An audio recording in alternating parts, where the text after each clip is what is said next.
এখানে আমরা দুইটা মূলত পার্থক্য জানব, একটা হচ্ছে সক্রিয় পরিশোষণ আর একটা হচ্ছে নিষ্ক্রিয় পরিশোষণ।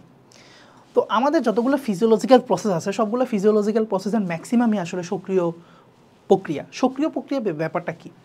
সক্রিয় প্রক্রিয়া হচ্ছে যেখানে তোমার এনার্জির প্রয়োজন পড়বে, বিপাকীয় শক্তি বা এনার্জির প্রয়োজন পড়বে। আর আমরা বিপাকীয় শক্তি মানে আমরা জানি basically in the form of ATP actually শক্তিটা লাগে। সো আমাদের বাংলাদেশের কারেন্সি কি? টাকা। আমেরিকায় যাও ইউএস ডলার, তুমি যদি ইউকেতে যাও ইউরো। সো এক এক জায়গার কারেন্সি হচ্ছে এক একটা। সো মেইন কথা হচ্ছে শক্তি লাগবে। আমাদের বডির কারেন্সি কি? এটিপি, ঠিক আছে? সো আমাদের বডিতে কোনো রিয়াকশন হইতে হইলে কোন টাকা দরকার, কোন এনার্জি কয়েনটা দরকার? এটিপি দরকার। তাহলে এটিপি লাগবে কি লাগবে না একটা প্রক্রিয়ায়, সেটার উপর ভিত্তি করে আমরা কোনো একটা প্রসেসকে অ্যাক্টিভ প্রসেস ডাকবো, প্রসেসটাকে অ্যাক্টিভ নাকি প্রসেসটা প্যাসিভ বা নিষ্ক্রিয়, এইটা হচ্ছে মূল ঘটনা। তাহলে এটিপি যদি প্রয়োজন হয় তাহলে সেই ক্ষেত্রে এটা হচ্ছে অ্যাক্টিভ প্রসেস, আর যদি প্রয়োজন না হয় তাহলে সেই প্রক্রিয়াটা হচ্ছে কি? বোঝা যাচ্ছে? ইনঅ্যাক্টিভ না প্যাসিভ প্রসেস বা নিষ্ক্রিয় প্রক্রিয়া। তো খেয়াল করো, এটিপি যদি তৈরি করতে হয়, খুব ইম্পর্ট্যান্ট, এটিপি তৈরি হয় কিভাবে? শ্বসন প্রক্রিয়ার মাধ্যমে, রেসপিরেশনের মাধ্যমে।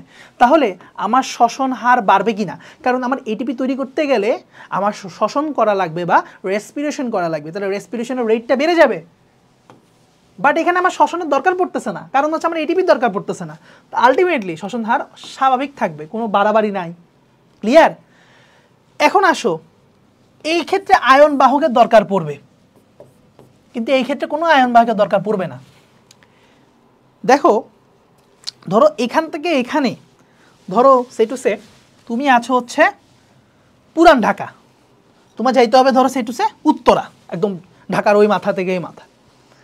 এত দূরে যদি আসা যাওয়া করা লাগবে, তোমার একটা বাহন তো লাগবে, তাই না? তাহলে বাহন লাগলে বাহনটা টাকা তো দিতে হবে। তাহলে এক্স্যাক্টলি যেখানে আমার টাকা পয়সার লেনদেন আছে সেখানে আমি একটা বাহক নিয়ে যেতেই পারি, আমি পয়সা পাবো। সো আমি একটা বাহক নিয়ে ওখানে এত দূর যাত্রা করব, বুঝা যাচ্ছে? কিন্তু যেখানে আমার কারেন্সির লেনদেন নাই সেখানে আমি বাহকও নিব না, কারণ আমার কাছে পকেটে টাকা নাই, পয়সা নাই, কিছু নাই। আমি এখন যদি আবার গাড়ি দিয়ে যাই তাহলে গাড়ি একটা খরচা আছে না। সো আমি কোনো আমার বাহক আমি নিব না, বুঝা গেছে? আচ্ছা, বাহক না প্রয়োজন হওয়ার আরও ব্যাপার স্যাপার আছে, আমরা জাস্ট একটু ইজিলি বলতেছি। মোস্ট ইম্পর্টেন্ট যে জিনিসটা, এই এটিপি দরকারটা হয়ই বা কেন, আমরা তো সেই জিনিসটা আসলে ফাইন্ড আউট করা দরকার ছিল শুরুতে। দেখো, নর্মালি প্রক্রিয়াগুলো, যে কোনো নিষ্ক্রিয় প্রক্রিয়া কেন এটিপি ইউজ করা ছাড়া হয়ে যায়, মানে স্বাভাবিকভাবে কেন হয়ে যায়?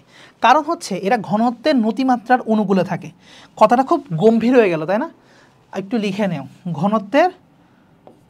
ঘনত্বের নতিমাত্রার অনুকূলে। তাহলে ঘটনাটা হয় ঘনত্বের নতিমাত্রার অনুকূলে, আর এটা হয় ঘনত্বের নতিমাত্রার প্রতিকূলে। কথাটা কি বললেন ভাইয়া, বুঝি নাই। দেখো, কথাটা হচ্ছে এইটাই যে বেশি ঘনত্ব থেকে কম ঘনত্বের দিকে যদি কোনো একটা আয়ন ট্রান্সপোর্ট হয়, সেটা খুবই ন্যাচারাল একটা বিষয়। সেটুসে আমি যদি খুব নর্মালি বলি, এখানে একটা ব্যাপন প্রক্রিয়া হচ্ছে। ধরো এই পাশে হচ্ছে বেশি ঘনত্ব, অনেক দ্রব আছে, আর এই পাশে খুব কম দ্রব। সেটুসে আরও নিচে নামাই দিই, কম দ্রব। ধরো এটা পুরা জুড়ে আছে, আর এটা না অল্প একটু অংশ জুড়ে আছে, তাহলে এখানে হচ্ছে কম। তাহলে অবশ্যই আমি যদি এদের মাঝখানে পর্দাটা খুলে দিই, বা হচ্ছে এটা যদি একটা বৈষম্যভেদ্য ঝিল্লি হয়, তাহলে সেই ক্ষেত্রে বেশি থেকে কমের দিকে যাবে, তাই তো? বেশি ঘনত্ব বা বেশি দ্রব যেখানে বেশি দ্রব আছে, বেশি থেকে কমের দিকে যাবে। তাহলে এটা হচ্ছে একটা ন্যাচারাল প্রসেস। বা আমি আরও সহজ করে যদি বলি, তোমার কাছে একটা টেস্ট টিউব আছে, তোমার কাছে একটা ছোটো টেস্ট টিউব আছে। এখন যদি কোনোভাবে এখানে পুরো সম্পূর্ণ পানি ভর্তি আছে, এখানে সম্পূর্ণ পানি ভর্তি আছে, এদের মাঝখানে আমি যদি একটা কানেকশান করে দিতে পারি, তাহলে অবশ্যই এখান থেকে পানিটা এখানে যাওয়ার চেষ্টা করবে। যদি এখানে এটা যদি একটু বড় হয়, যাওয়ার জায়গা থাকে, বুঝা গেছে? তাহলে যদি যাওয়ার জায়গা থাকে, ধরো সেম একটা টেস্ট টিউব দুইটা, এখানেও পানি সমান ভর্তি, এখানে অর্ধেক ভর্তি। তাহলে যদি কানেকশন করা দেয়, এখান থেকে পানিটা এখানে যায় সাম্যাবস্থা করার চেষ্টা করবে, কারণ বেশি থেকে কমের দিকে যাবে। কারণ কি? কারণ হচ্ছে এই পৃথিবী বা এই প্রকৃতি সাম্যাবস্থা চায়, বেশি থেকে কমের দিকে যেয়ে যাতে জিনিসটা ব্যালেন্স হয়। তোমার কাছে 10 টাকা আছে, আমার কাছে 5 টাকা আছে, ঠিক আছে? তাহলে সে ব্যালেন্স করতে গেলে কি করবে? ব্যালেন্স করাটা একটু কঠিন হবে এই ক্ষেত্রে। ধরো তোমার কাছে হচ্ছে 10 টাকা আছে, আরেকজনের কাছে 5 টাকা আছে। এখন তোমাদের গড় কত? গড় হচ্ছে 7.5 টাকা। আচ্ছা, গড়ে না যাই, ধরো 6 টাকা হলে গড় আসে কত? 16, 8 টাকা, 8 হচ্ছে গড়।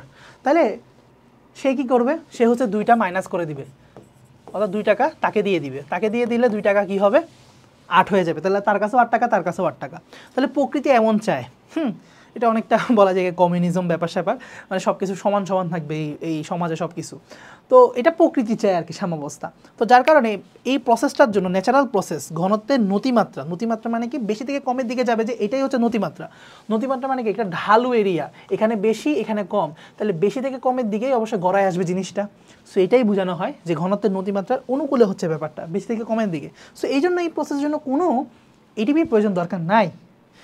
আর এটার জন্য এটিপি দরকার আছে, কারণ তুমি উল্টা ঘটনা করতেছো। তুমি দেখো, সিঁড়ি বেয়ে তুমি ধরো বা একটা পাহাড় বেয়ে তুমি নিচ থেকে উপরের দিকে উঠতেছো, তোমার শক্তি লাগবে কি লাগবে না? আর উপর থেকে কেউ তোমাকে ঠাস করে ছেড়ে ফেলাই দিল, তোমার কোনো হাঁটা বা তোমার কোনো শক্তির প্রয়োজন থাকবে? থাকবে না।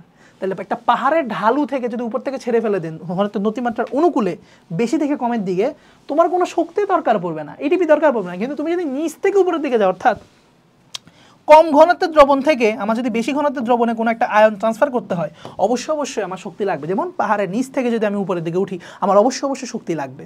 তাহলে আশা করি একটু হইলেও সহজ করতে পারছি ব্যাপারটা।